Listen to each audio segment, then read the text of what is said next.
For me, what I believe the benefit of this training is learning to be calm under pressure. Yeah. Learn to focus on what you want to focus on whilst you're under duress. Right? 6-7 weeks I've been here. 6, 7. I'm completely cooped. Unfortunately, it's a fact that skills diminish. It's a practice thing, isn't Yeah, it? It's constant, skills diminish. That's just a fact. 6 weeks. Yeah, 6, 7 weeks. So yeah. Is there room for boxing gloves and full contact? Not that I want to do it with any of these guys, but I'm just thinking. Yeah, look, you know, it depends what you're training for.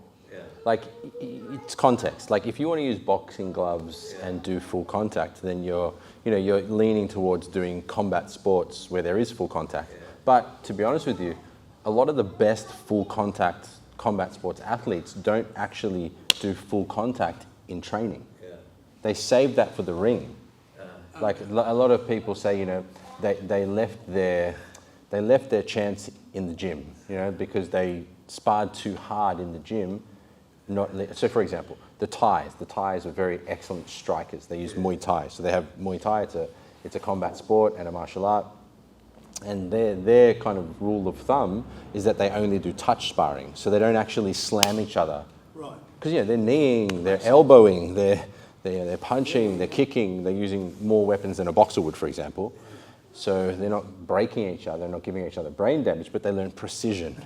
They learn how to generate power on pads and bags. So what am I getting at? Our context is street self-defense, where you don't wear gloves, right? And you want to be precise. You want to be fast. You want to be powerful. So we train you to be powerful. We train you to be fast. We train you how to defend yourself. We train you how to control the person. And we train you how to be accurate and precise in the sense that in real self-defense, precision and accuracy is very important. So that's why we do precision striking. Okay, I'm going to hit right there. Right? And when we do our techniques, you want to be precise with this, because if you want to incapacitate a person, you have to hit the target. Like if I'm trying to crush your windpipe, but I hit the side, not as effective. If I want to break your knee, but I hit your thigh, it's not going to be effective. You understand? Yeah. If I want to crush your nuts, but I kick your inner thigh, it's not effective, right? You've got to be precise, powerful. You've got to be able to shut them down. So once again, context. Meaning, putting on gloves and doing full contact striking work, I mean, it's not fun either.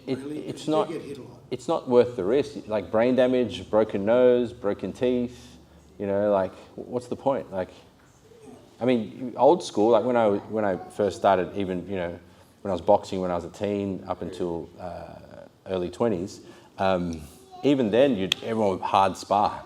So, you know, I was training at North Sydney PCYC, then I was training at Mundine's gym in Redfern, and people would really spar hard, like boof, boof, boof. But, you know, you leave with a headache and, you know, it's not good for your brain. Anyway, so I don't think it's necessary, in my opinion. But if you like it, that's a different thing. So, usually, like after a few minutes, you just get tired out. Yep. How do you maintain like this kind of, I would say, like momentum or stamina? Sure. So that's a good question. And look, that happens to everyone when they're in the beginning, is that they'll get tired at the like, you know, in the first month, 2 months, up to 6 months, you still get tired. You know, even if you take a break and come back, you might feel a bit tired. And that really comes down to efficiency. Like you're not used to those type of movements. So your body is using muscles you haven't used before. B, there's pressure on you, so your mind's overworking. So, you know, really it's about learning to become efficient. It's not like you have to go and jog for 2 hours every week now to build up your cardio. You have to learn to be more efficient as you train. So what I'm getting at is, okay, when you are doing the sparring, like notice, am I overworking? Am I pushing too hard? Am I getting tired in this round? What's going on? How am I breathing? How am I thinking? So, and the answer that I give for everything, which Michael will be like, oh, not again, state, right? It's always, come back to the state, meaning if you center yourself, and what do we do in the beginning of our state training? Okay, start by taking some deep breaths. So center yourself, take some deep breaths, calm your nervous system down, right? Slow down, and because you've got to remember as well the context. This is training. Training is for skill development, right? Training is not for winning. Often the problem comes when you're trying to win as opposed to develop your skills. Does that make sense? Because then you're your focus is on, it's not on actually doing the state correctly. It's on doing what it takes to beat this person. Yeah. So long story short, efficiency and focusing on what's important. And in my opinion, it's the state. So, and if you, as a newer person, I'd suggest centering in your intention. So what's centering? Sense the space from the earth to your tailbone to above the crown. So sense that line, right? Softly draw up, so you've got that area. Okay, now I'm aware of that area and I'm bringing my highest intention in. Power, love, freedom, oneness, truth, joy, expansion, prosperity, whatever. So something of a higher frequency. So your center is now filled with good chi or good energy, right? Yeah. So that's for me, that's what I'd suggest to people beginning, but even to more senior people. Is, okay, just try to stay centered in your intention the whole time. Because often the attention goes out. And then you start thinking, oh, I've got to deal with this, and this punch is coming there. But if you stay here, you've got a better source of energy, meaning you're coming from a better place energetically, but also your system's calmer and more relaxed because it's a higher frequency. And also it's more powerful because it's from the center of mass, the whole spine itself. So you're going to naturally have more power anyway, if that makes sense. Yeah. So efficiency, center yourself, yeah, and come back to state. Cool. Yeah. I felt like I was almost like too physical in my chi style. So like instead of going more into like ether and like energy, I was staying in like the structure, and I feel like there's a mentally or energetically or something, there's a small like block. I don't know why. How do I release that? Interesting. So, my master used to say, there are three types of force or power generation we use. Muscular and physical, structural and skeletal, state and energy. So it's a strength, structure, state as a way of summarizing. Or muscles, skeleton, power, right? So Noah's question is, okay, how do I move from the physical structure more into the state? Well, the main thing is your point of focus. The main thing is, what are you focused on? So what are you noticing you're focused on while you're sparring? The blockage from the state, the structure into the state. So, okay, you notice you're focused on the blockage. Okay, good. That's a good observation, right? So we're talking to Mark earlier, and he's like, when you're driving a motorcycle, if you want to avoid a pothole, you don't look and think about the pothole. You look at what's not the pothole, right?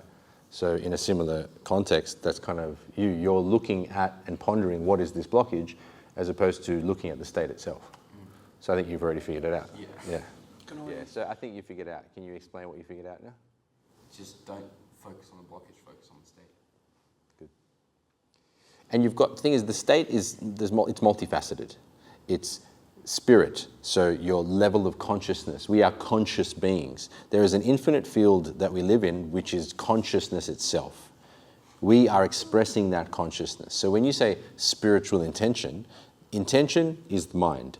Spiritual is spirit or consciousness, right? So you're focusing the mind on the spirit, right? So that's one part. And that leads to the kind of the alarm bell or the notification is that when you focus on your spiritual intention, you'll feel better. You'll feel a good feeling, a gooder feeling, in the sense that it may not actually be like ecstasy.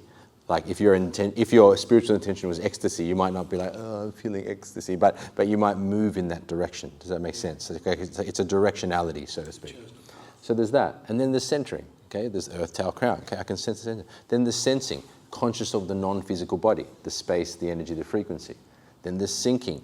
And syncing's got, all of them have multiple levels, right? So let's take syncing, for example. You sync energetically, which gets a nice release happening through your body, and you guys can be doing it right now. But then you sync emotionally, you sync mentally, so you're letting go of blockages and resistance in your mental and emotional bodies as well. So you're syncing, you're releasing, you're letting go. And then you've also got visual, you've got the seeing, which is your kind of gateway, right? You see the power plane, you see the full etheric body filled with light. You use the seeing as a way to focus each part of the state down the power plane so that you maximize power in combat, mass momentum energy and intention, but also just in life in general, meaning your ability to focus on something. You don't actually experience life, you experience what you focus on. You know what I mean? So, you know, you can have, we can all have the same experience, but the way we look at it will determine how we experience that situation. So if we watch something, right, you know, maybe someone gets punched in the head and Mike looks at them and goes, oh, poor guy, and I go, oh, that guy deserved it. You know, like, so it's like the same experience, but same thing we saw, but a different experience. Like, you know, anytime there's an incident with the police, right, they'll interview everyone, but there's always like 20, 30, 50 different stories for the same event, right? Yeah. See what I'm getting at? Yep. So yeah, focus on the state. Ultimately, you want the state to be just on, like it's just a way of being. And the simplification of it that I like to use is intention and surrender, alignment and letting go. So, for example, love and surrender, or freedom and letting go. Like it's just the image I like is that emoji of the rocket, right? It's got the pointy top, and that's like the intention. It's I'm going to Mars, and it's got the fire out the butt, right, out of the bottom, right, which is the letting go. So that image kind of is a good way of saying I'm my intention and my surrender simultaneously. Yeah, I've just seen other practitioners, you know, from Hitman and all those people with direct lineage and all that. And then when they demonstrate, they sync or they go into the state, and then they're actually controlling the other guy. So the other guy's hands is like stuck to him, and moving him around. I've had a couple guys in those lineages like that I've trained with either, you know, in Hong Kong or here, and I've said, you know, they go to sync and do that to me, go sync and Nothing happens. yeah, it's like, okay, do it. Do you know what I mean? Like, it's nothing, you know, it's... So, I don't know whether, like, it's, what's the word? Whether they're being overly kind of submissive or allowing them to do it, because no one's, like, you can get a certain level of control in Wing Chun, so you can affect his balance like that, and that's kind of realistic. Like, I can offset his balance and hit through, and that makes sense, right? That it's possible, but I have not experienced that yet. I would like to, and I welcome it. Because if someone can do that to me, I'm like, okay, show me how to do it. And I reckon I'd probably learn it pretty quickly since I'm pretty good with my internals. But I haven't, I think it might be very compliant and submissive training partners, you know? Yeah, possibly. I think so. Yeah. But you can generate a lot of power with the internal arts. Like you can feel it, you know, in this type of training, especially when you roll with the better guys, you can feel they can control you and hit you when they want to. Yeah. So you can feel that. But the thing where they move them around like that, that's kind of leading towards the stuff where they do this, where like Noah like goes to throw me away, right? And I go, have you seen those things? And the guys like fly off. That's quite realistic. Yeah. I mean, it's kind of leaning in that direction. So I'm pretty skeptical of that stuff, but I'm open to it. If someone could demonstrate that to me, great. You know, let me put it another way. I am open to the possibilities of human potential, 100%. But I want to experience it before I say it's possible. I'm not dogmatic in my beliefs. I like to get the experience. I like to taste salt so I can explain what it tastes like rather than look at the theory of it. You played something, a couple of years ago I saw a demonstration of energy on a stage, and there was no physical contact yet. And I don't know whether it was AI. I don't think it was AI because AI wasn't really around then.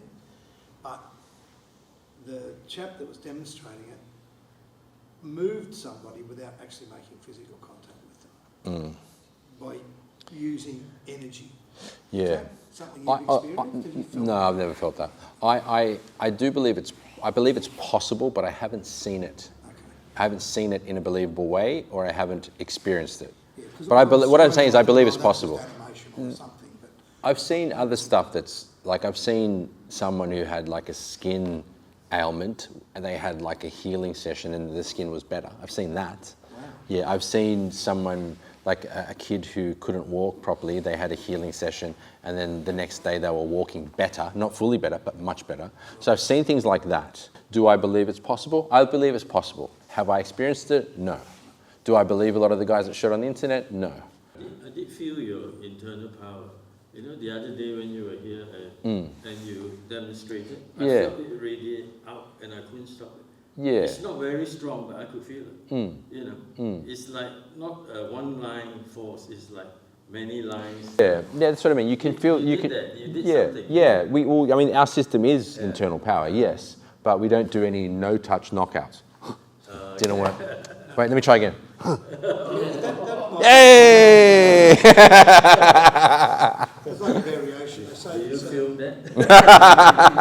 business leaders and politicians, you know, walk into a room and everybody is aware when they walk in the room because they have a presence. They emanate something, and people just automatically look at them.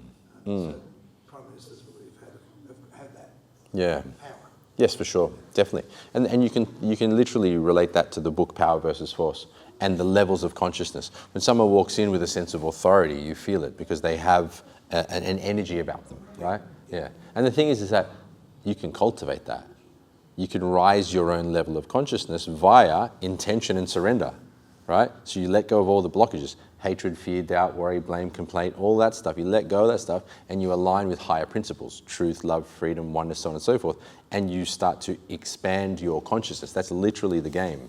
That's what the Buddha was teaching us, to become enlightened. That's what the Christ was teaching us, to become unconditionally loving, you know, and to be at one with God. They were teaching us to rise our level of consciousness. And that's what it feels like my master had. My master had a high level of consciousness, which is why the state was very easy for him, because he had a high level of consciousness. Like that was the kind of discerning factor. Because like he tried for, you know, decades trying to figure out how do I help these guys to get the state that I have, but it was difficult for us to attain because we were never working on consciousness itself. We were just working on physical kind of manifestations of what he thought led to his state, as opposed to the underlying frequency. So we weren't tuning into the radio station of the state so much, we were trying to build a radio. Yeah, okay. Yeah. Yeah, so you could find the station. Yeah, okay. So he was kind of using a physical approach to a mental and energetic condition. Whereas when I realized that, you know, it was the wrong direction, I started going the opposite way. I started working from the consciousness downward. Yeah. Which is why people get such a good feeling with this, and that's why people get a lot of power in this training very quickly. Because we start from the top, get you into spiritual intention, get you understanding the levels of consciousness in the etheric system, working on that, and those ideals and those ideas, and alignment enhances your power. That's why people that come from other lineages, you know, they've been training 7, 10, 20 years, and they get busted up by people who've been training here months. Yeah, okay. Because they're training from a physical standpoint, right? Yeah, right. Yeah. Good. Any other questions? All right, we'll hold it there. Thank you. Thanks, guys. Thank you.